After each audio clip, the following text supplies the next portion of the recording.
Welcome everyone from Latin America. So I'm super excited that all of us are here for another edition of XDay for Latin America. And my name is Vivek, and I'm the founder and the CEO of QuestionPro. And I'm super excited that you guys are here. And it's going to be a fun day today. And Aldrin and Landres and everybody have worked really hard to put an amazing event today. And I'm so happy that you guys are here. So I want to take about, not long, but about 15 minutes and talk a little bit about QuestionPro, talk a little bit about myself, and then some new tools and features that we are launching over the next couple of days. So I think that'll be, super interesting that I thought you guys should know about. First, a little bit about myself. I'm originally from India. I went to Russia for a couple of years, and then I landed up in the States. And I lived in Seattle for about 10 years, then San Francisco for about 10 years, and now we are all in Austin. About the company, we started QuestionPro back in 2000. I started QuestionPro back in 2005, so it's been a long time. So we have almost 5 million users across the globe. We, on a weekly basis, we do about 2 million surveys per week across about 6,000 or 8,000 customers across the globe. And LATAM is a pretty integral part of our business right now. So we opened up our LATAM office in Merida. Andres opened it maybe 4 years ago, 4.5, 5 years ago.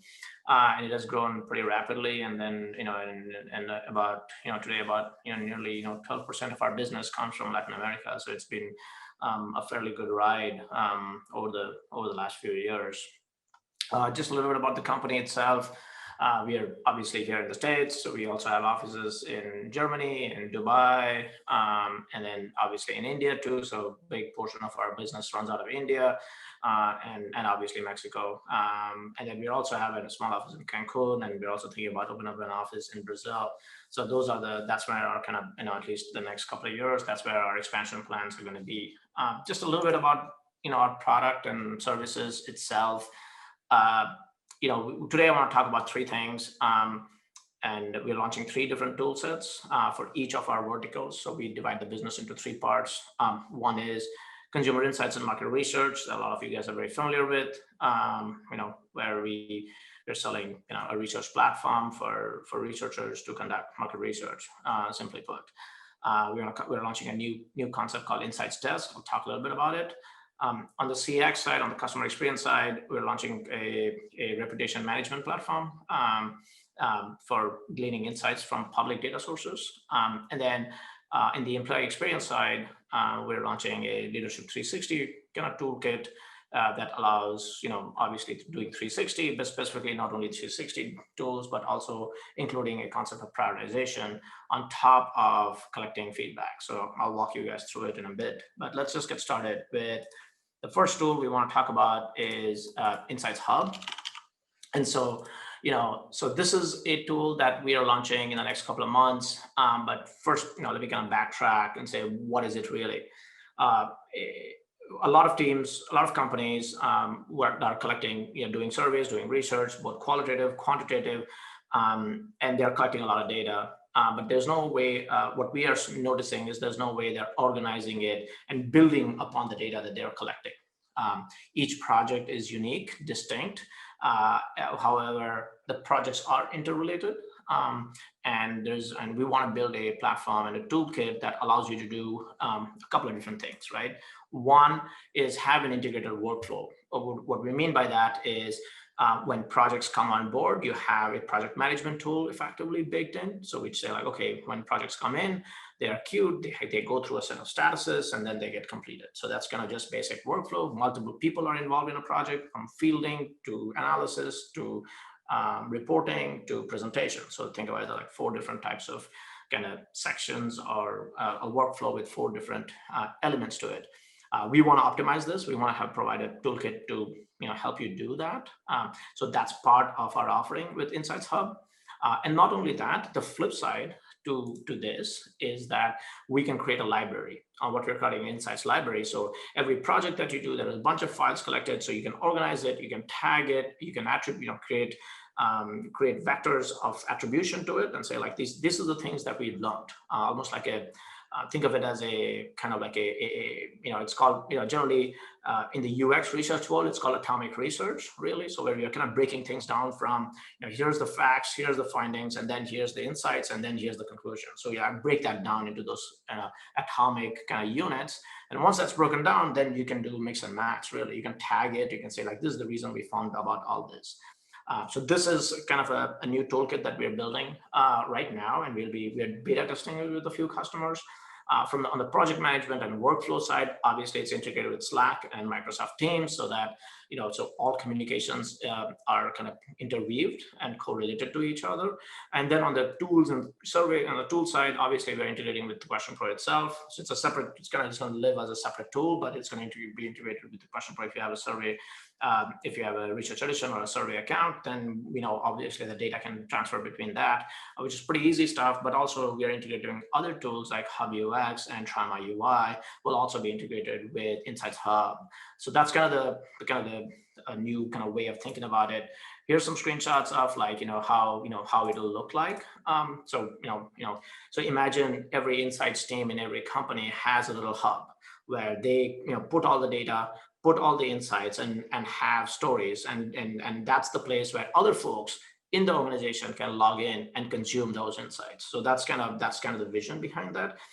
We call it democratizing insights, really. So it's not just in PowerPoint decks and reports and then it gets lost. It's more like it's a living, breathing document that allows people to get back to it. So if you can do things like, okay, I want, since all the research projects are tagged in some subreddits in however you want it.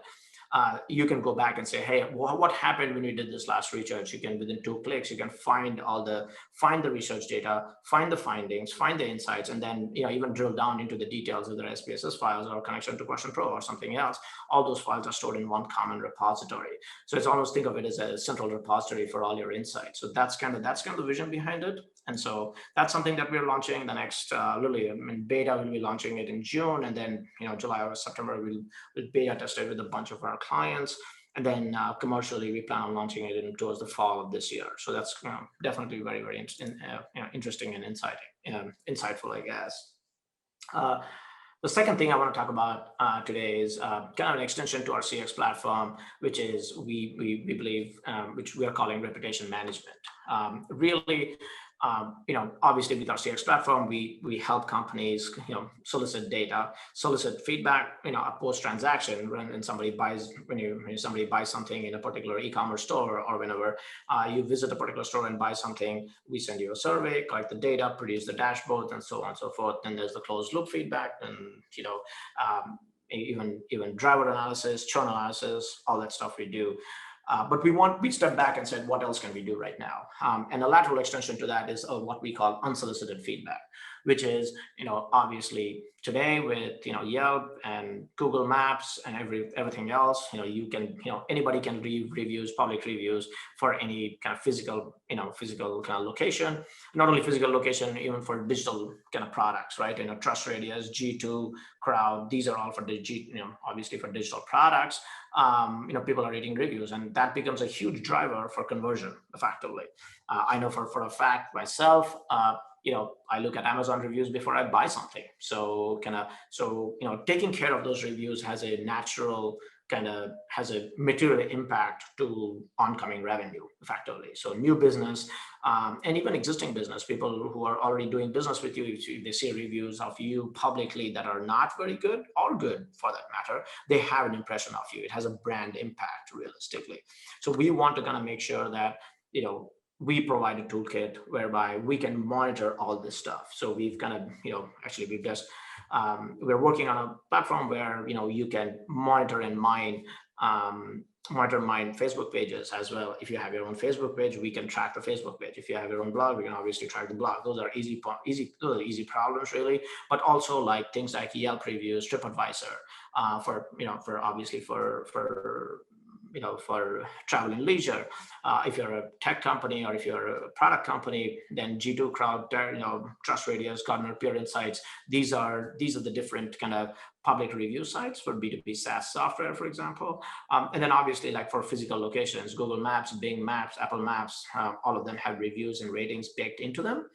So we will provide a platform where we can monitor all the data coming out of that, and then have you not only monitor that, but also respond to that. So if you have your bank manager that says like, okay, somebody gave you a 1-star rating after coming to your bank, you can respond to it in real time because you get notified, because we are not only measuring Google Maps, we are looking at Google Maps, Apple Maps, and Bing Maps. So all of them put together, really. So these are some screenshots of what we're going to do, as you can see on the screen. And this is going to get released probably June or July in beta. And then like again, August, fall is when we go commercial with it. But if you're interested in beta and working with us, obviously contact our account manager. We'll be happy to kind of accommodate you from that perspective.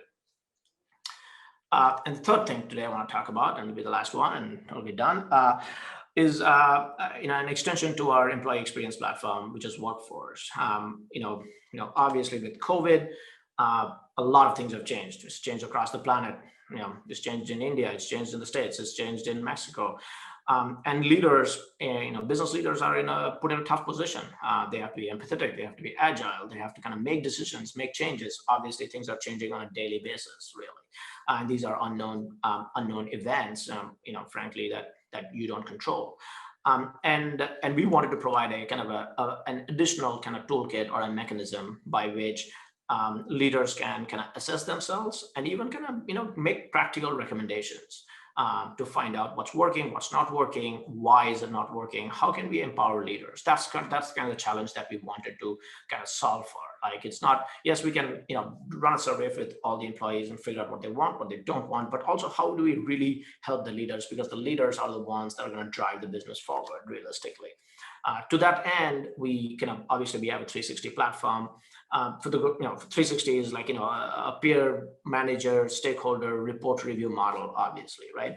Which to be blunt, we're not the only guys who do it. There are tons of people who do it. We are one of the guys who do it as part of our Workforce platform. But I think what we are doing that is super interesting and reasonably kind of new, I would say, is not only do we collect,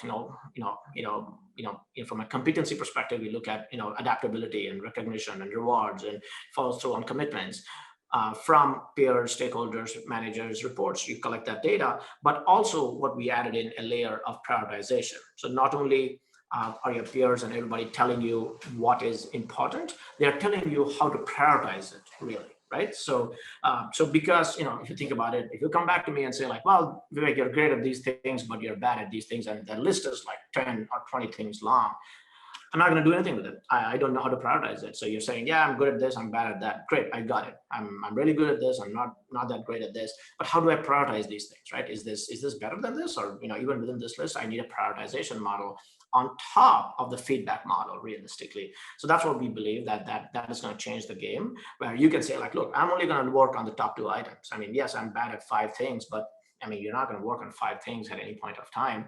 You're only going to work on, maybe 2, maybe 3, I don't know, maybe 1 really, and focus on fixing that one problem, and then work on the next one, the next quarter, and so on and so forth. So that's kind of where we are with. Here are some screenshots about how we want to do it. So in terms of like, in terms of leadership qualities, what to change, what to keep, and then we go through a prioritization exercise. So depending upon how they rated it, they're like, these are the things that we want you to do better, but we want, even within these things, I want you to prioritize them. Like, okay, which one is the most important? And then we come up with a model at the end from a reporting perspective that, hey, these are the things that you really should work on. You have a kind of, a structurally prioritized way of figuring out what to work on and what not to work on.